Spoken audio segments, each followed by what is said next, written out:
I'm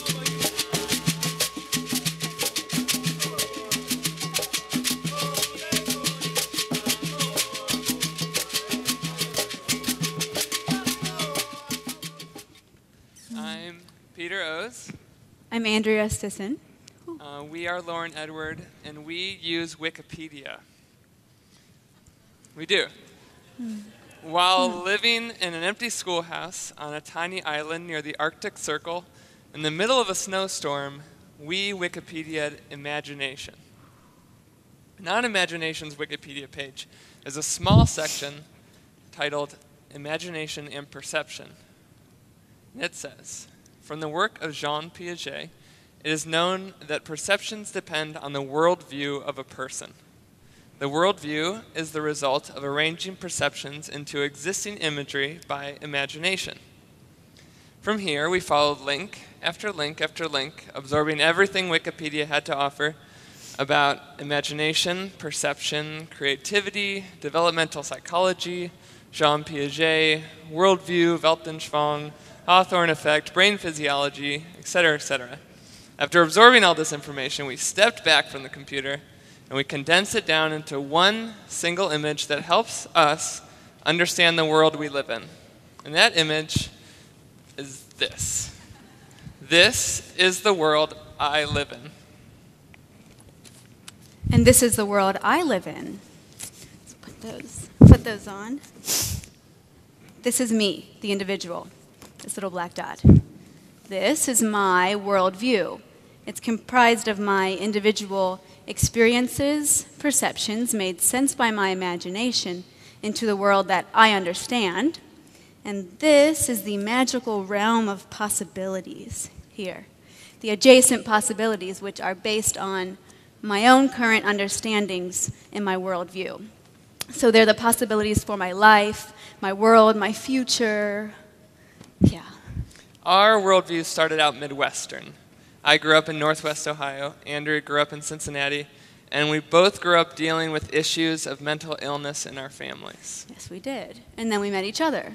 We quickly realized we would get married, and then we quickly got married, Yeah. and then we quickly left the Midwest. 2 weeks after getting married, we moved to Iceland. I had lived and worked in Iceland for design, and just knew it was the place we needed to be. After applying for and receiving a Fulbright Fellowship for design and research, we moved to Iceland for the next 10 months. We moved to a country where we didn't speak the language, we didn't know the people, we didn't have international cell phone plans, so we couldn't readily connect to the people from our world, and we recognized an opportunity for intense introspective isolation. So we decided to not get internet installed in our apartment. Even though we love Wikipedia. Right, even though we love Wikipedia. Yes. With the Fulbright, we didn't have to think about jobs or worry about money, and to be honest, this didn't make any sense for our Midwestern worldviews at all. No, not at all. Not at all. Everything we were learning in Iceland was new and different, exciting, and we immediately began to construct ourselves whole new worldviews. We had a new set of experiences, which gave us a new set of perceptions. We had a new awareness to the existence of multiple worldviews and new understandings of the world we live in. One of the simplest questions that Iceland poses to make you rethink your world is, what is a day? In Iceland, during the winter, the sun doesn't begin rising until 11 a.m. and doesn't it start setting around 2 p.m.? Yeah. In the summer, the sun doesn't set at all. The day doesn't end. So what is a day? What is the perception of a day? If a day is no longer defined by the rising and setting of a sun, then what is a definition? What is anything we've defined? That's really the opportunity Iceland gave us to ask these questions. There's a family in the south of Iceland who spends their days rescuing sheep from mountaintops. There's a respected writer in Iceland who says he spoke with mountains. There's a wind in Iceland so powerful that when Andrea goes outside for a run, she can use the wind as a treadmill and run in place. Yeah.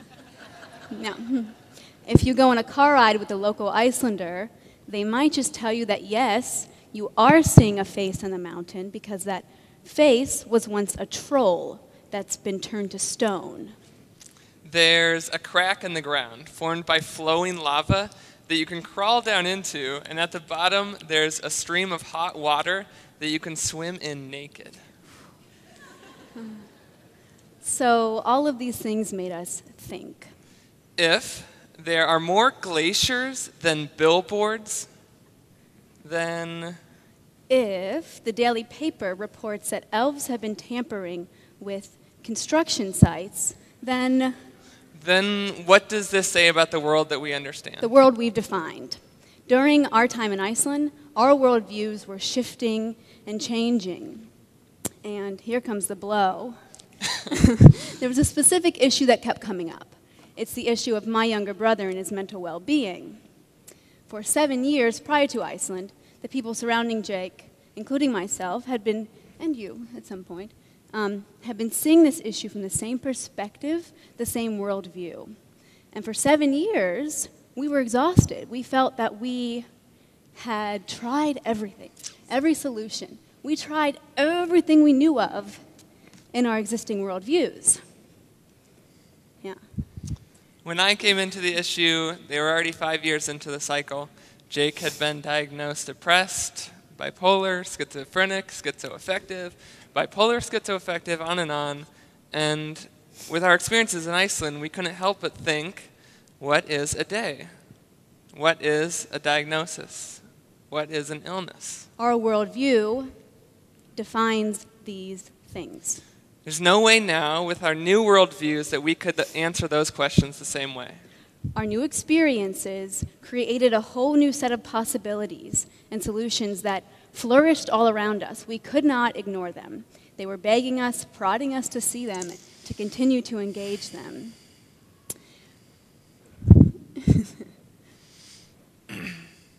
After getting stuck? Oh, yes. I was stuck. Because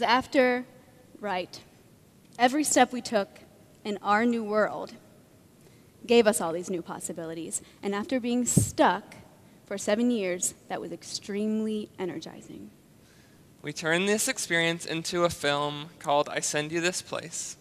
It's a film about the power of our thoughts, the importance of our surroundings, the strength of our intuition, the value of creativity, the relevance of nature. In Iceland, and a drastic, uncontrollable, bipolar-like nature that we couldn't control, but had to learn to embrace and find value in.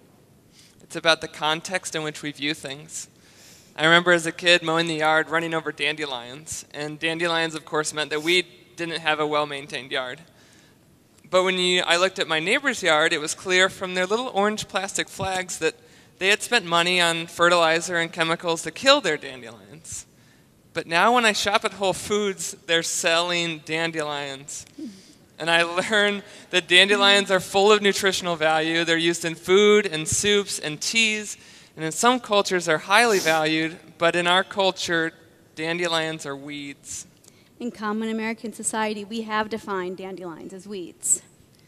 In common American society, perhaps we've defined these qualities in Jake as weeds. Perhaps. It's really about a way of thinking, an awareness of thought, an awareness of how we think about things. It's about sharing and gaining new perspectives, seeing and evolving, and continuing to follow the possibilities that keep shaping your world. We can choose our experiences as well. Based on what we want in this world, we can choose the experiences that shape our perceptions, that determine what our world is. If you curate your experiences, then you're making choices, you're making easy choices for the world you want.